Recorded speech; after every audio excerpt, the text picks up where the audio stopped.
नमस्कार। मेरा नाम गोविंद मिश्रा है और आजकल पितृपक्ष का समय है जिसको श्राद्ध भी कहते हैं हमारे यहाँ। और इसके बारे में कई जगह मैं बड़ी दिलचस्प बातें सोशल मीडिया पे देखता हूँ और मुझे थोड़ी हैरानी भी होती है कि भाई जो हिंदू परंपराएं हैं उनका किस तरीके से लोग मजाक उड़ाते हैं और ख़ास तौर से उसमें बहुतायत जो है मेजॉरिटी हमारे जो हिंदू धर्म में पैदा हुए लोग होते हैं। तो जो सनातन धर्म है उसमें बहुत सारी जो बातें हैं वो वैज्ञानिक तथ्यों पे आधारित है।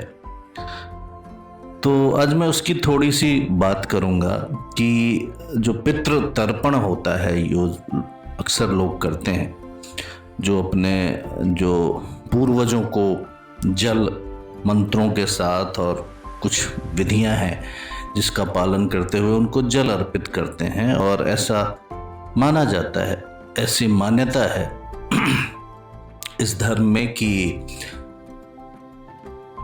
जो आपके पूर्वज हैं जो अब इस दुनिया में नहीं हैं, पितृलोक में जिनका वास है या देवलोक में जिनका वास है, जो मान्यता है उसके हिसाब से वो जो आप जल अर्पित करते हैं उनको वो जल बहुत प्रिय होता है और वो उन तक कहीं ना कहीं पहुंच जाता है और वो अपना ढेर सारा आशीर्वाद देते हैं आपको और उससे आपका जीवन जो है वो आनंदित रहता है। ये ऐसी मान्यता है और हम लोग पीढ़ियां दर पीढ़ियां इनका अनुपालन करते रहे हैं और हमें अच्छा लगता है, आनंद आता है। एक परंपरा है, इसमें बुराई कुछ नहीं है और हम इसका पालन करते हैं। कई लोग मजाक उड़ाते हैं, मुझे बहुत हैरानी होती है ये सुन के कि भाई आप अपनी मान्यता और अपने विचारों को ऊंचा दिखाने के लिए किसी और विचार या किसी और मान्यता का मजाक क्यों उड़ाते हैं। आपकी मान्यता अगर ऊंची होगी, बेहतर होगी, उसमें लोगों को अगर रीजनिंग मिलेगा तो आपकी मान्यता स्वीकार होगी। धीरे धीरे समय लगता है, सालों लग जाते हैं, दशकों लग जाते हैं, सदियां बीत जाती हैं किसी मान्यता को स्वीकार करने में। तो समय दीजिए उसको, हो सकता है। लेकिन ये जो आप किसी और मान्यता को नीचा दिखाते हुए अपनी मान्यता के बारे में बात करते हैं कि वो गलत है, वो बकवास है, वो और ख़ास तौर से वैसे लोग जो कि इस सनातन धर्म के लोग हैं, वैसे लोग जिनका जन्म हुआ है इस धर्म में, वो जब इसका उपहास करते हैं तो बड़ी हैरानी होती है। उनके पास कोई लॉजिक भी नहीं होता और वो ऐसी बातें करते हैं। तो इसी बात के संदर्भ में एक छोटी सी कहानी है जो मैं आप लोगों के साथ साझा करूंगा। मैंने कहीं पे ये पढ़ा और मुझे अच्छा लगा तो मैं उसको शेयर करता हूँ। ये मेरे साथ घटी घटना नहीं है, किसी शास्त्री जी के साथ घटी घटना है, कोई विद्वान है उनके साथ घटी घटना है और उन्होंने उसका जिक्र किया है। तो कहानी यूं है, एक पंडित जी को नदी में तर्पण करते देख एक फकीर अपनी बाल्टी से पानी गिराकर जाप करने लगा कि मेरी प्यासी गाय को पानी मिले। पंडित जी के पूछने पर उस फकीर ने कहा कि जब आपके चढ़ाए जल और भोग आपके पुरखों को मिल जाते हैं तो मेरे गाय को भी मिल जाएगा। इस पर पंडित जी बेचारे सलज्ज इंसान थे, थोड़े लज्जित हुए।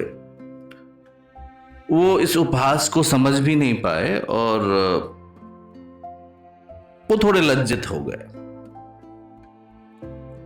ये जो मनगढ़ंत कहानी है, इसको एक इंजीनियर साहब ने अपने मित्र को, ये जो मैंने अभी कहानी कही, एक इंजीनियर साहब हैं, उन्होंने अपने मित्र को सुनाकर जोर जोर से ठहाके मारने लगे, खुश हो गए अजी ये सब पाखंड है भाई, सब पाखंड है सर। पर बात यह है कि उन्होंने पाखंड तो कह दिया, पर मुझे ये लगता है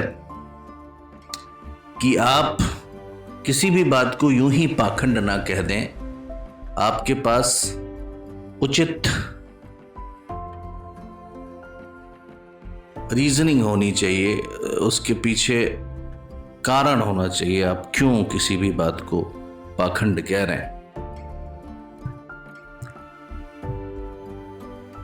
और वो जो साहब हैं जिनके मित्र ने ये उपहास किया था,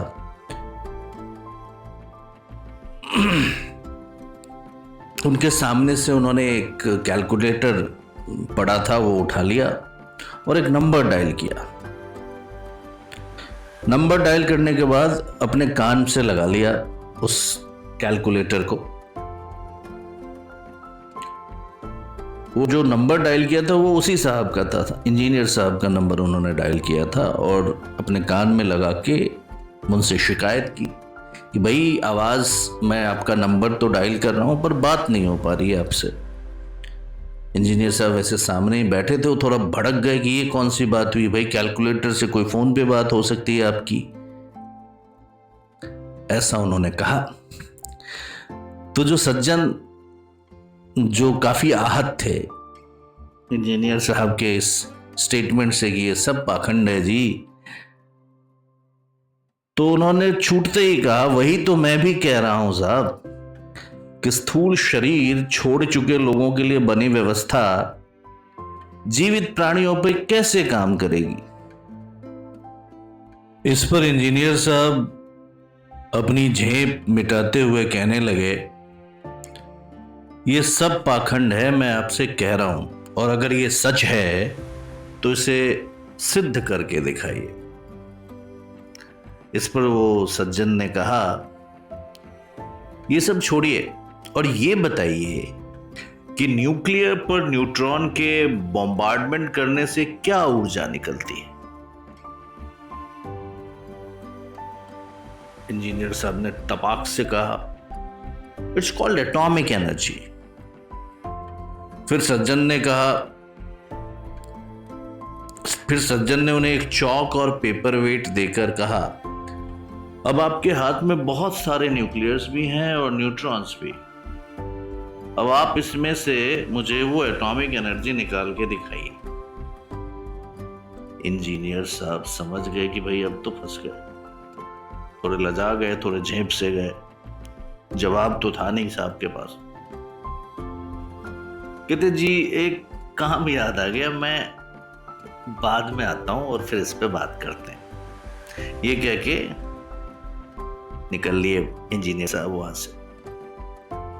अब ये कहने का मतलब है कि यदि हम किसी विषय तथ्य को प्रत्यक्षतः सिद्ध नहीं कर सकते तो इसका अर्थ है कि हमारे पास समुचित ज्ञान का अभाव है, या संसाधन नहीं है, या अनुकूल परिस्थितियां नहीं है। इसका मतलब ये कतई नहीं कि वह तथ्य ही गलत है ना। हम आसान रास्ता चुनते हैं और उस तथ्य को गलत कह देते हैं और उसका गलत प्रचार प्रसार करने लगते हैं। क्योंकि अगर सिद्धांत रूप में अगर आप देखें तो हवा में तो हाइड्रोजन और ऑक्सीजन दोनों मौजूद है, फिर हवा से ही पानी क्यों नहीं बना लेते हम लोग भाई? बना लो ना, दोनों तो ऊपर ही है, उधर ही है। तो हमारे द्वारा श्रद्धा से किए गए सभी कर्म, दान आदि आध्यात्मिक ऊर्जा के रूप में हमारे पितरों तक अवश्य पहुंचते हैं। ये मेरी मान्यता है और सबकी मान्यता है सनातन धर्म का जो पालन करते हैं। इसीलिए व्यर्थ के कुतर्कों में फंसकर अपने धर्म व संस्कार के प्रति कुंठा ना पालें।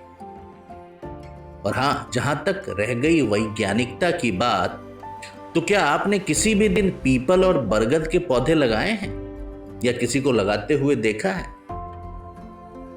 क्या कहीं आपको पीपल या बरगद के बीज मिलते हैं दुकानों में?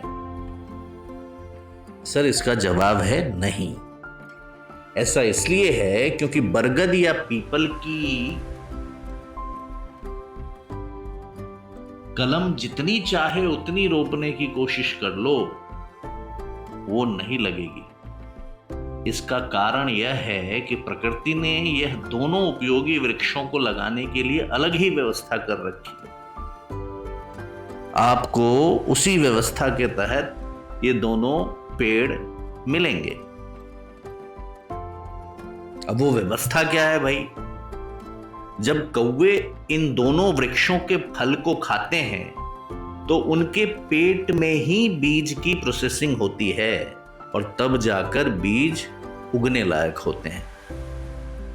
उसके पश्चात कौवे जहां जहां बीट करते हैं वहां वहां पर ये दोनों वृक्ष उगते हैं। और किसी को भी बताने की आवश्यकता नहीं है कि पीपल जगत का एकमात्र ऐसा वृक्ष है जो राउंड द क्लॉक ऑक्सीजन हमें देता है, और वहीं बरगद के कई औषधीय गुण हैं जिसके बारे में आप रिसर्च कर सकते हैं, आपको दिख जाएगा कहीं ना कहीं। और साथ में एक और मार्के की बात यह है कि बहुत से लोगों को शायद ये मालूम भी होगा कि जो मादा कौवा होता है उसे भादो महीने में वो अंडा देती है और नवजात बच्चे पैदा होते हैं।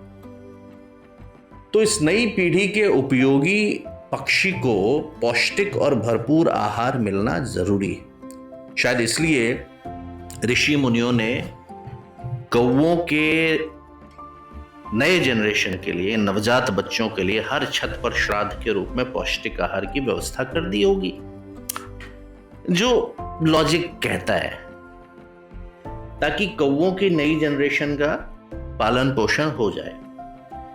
इसलिए श्राद्ध का तर्पण करना न सिर्फ हमारी आस्था का विषय है, बल्कि यह प्रकृति के रक्षण के लिए नितांत आवश्यक है। साथ ही जब आप पीपल के पेड़ को देखोगे तो अपने पूर्वज तो याद आएंगे ही, क्योंकि उन्होंने श्राद्ध दिया था। इसीलिए हमें ये पेड़ दिख रहे हैं जिससे हमें ऑक्सीजन मिल रहा है बहुतायत में। तो सनातन धर्म और उसकी परंपराओं पे उंगली उठाने वालों से इतना ही कहना है भाई कि जब दुनिया में ईसा मूसा इन लोगों का नामो निशान नहीं था, उस समय भी हमारे ऋषि मुनियों को मालूम था कि धरती गोल है और हमारे सौर मंडल में 9 ग्रह हैं। साथ ही हमें यह भी पता था कि किस बीमारी का इलाज क्या है, कौन सी चीजें खाने लायक हैं, कौन सी नहीं हैं। तो मुद्दा ये है कि आप अपनी परंपराओं को पोषित कीजिए, जो अच्छी परंपराएं हैं, क्योंकि ईश्वर इसी प्रकृति में है, यही सब कुछ मिलना है, यही सब कुछ जाना है। तो जो प्रकृति है उससे प्रेम कीजिए। पशु पक्षी पेड़ पौधे, आप अपने आसपास के लोग, इनका ध्यान रखिए। और इन्हीं का ध्यान रखने के लिए ये सारी परंपराएं सनातन धर्म में बनी हैं और हमें इन परंपराओं को जीवित रखना चाहिए, अपने नए जनरेशन के लोगों को देना चाहिए। आलस भाव में, मूर्खता में हम इन परंपराओं को मार रहे हैं, इन परंपराओं से अपने आप को दूर कर रहे हैं। ऐसा ना करें, क्योंकि ये सारी परंपराएं जो बनी हैं सभी वैज्ञानिक तथ्यों के आधार पर ही बनी हैं। तो बस यही कहना था कि किसी भी धर्म में हैं आप, किसी भी संप्रदाय से जुड़े हैं, क्या अच्छा है उसका पालन कीजिए। ईश्वर ने आपको बुद्धि दी है, उसका इस्तेमाल कीजिए। भेड़ चाल में मत फंसिए, कुतर्कों में मत फंसिए, बेवकूफ़ों की बातों में मत फंसिए। अपने बुद्धि का इस्तेमाल कीजिए और थोड़ा रिसर्च कीजिए, समझिए कि भाई आखिर ये क्यों हुआ, ये मान्यताएं क्यों आई, ये क्यों हमें पालन करना चाहिए। हो सकता है आपके पूर्वज बहुत ज्यादा पढ़े लिखे नहीं थे, तो आपको शायद उसका लॉजिक नहीं बता पाए होंगे। तो आप तो पढ़े लिखे हो, आप रिसर्च कर लो, आप समझ लो कि भाई आखिर क्यों। कुछ समझ नहीं आए तो किसी गुरु को ढूंढो, उनसे ये प्रश्न करो, वो बताएंगे, है ना। तो यही कहना है कि अपनी मान्यताओं का, अपनी परंपराओं का सम्मान करें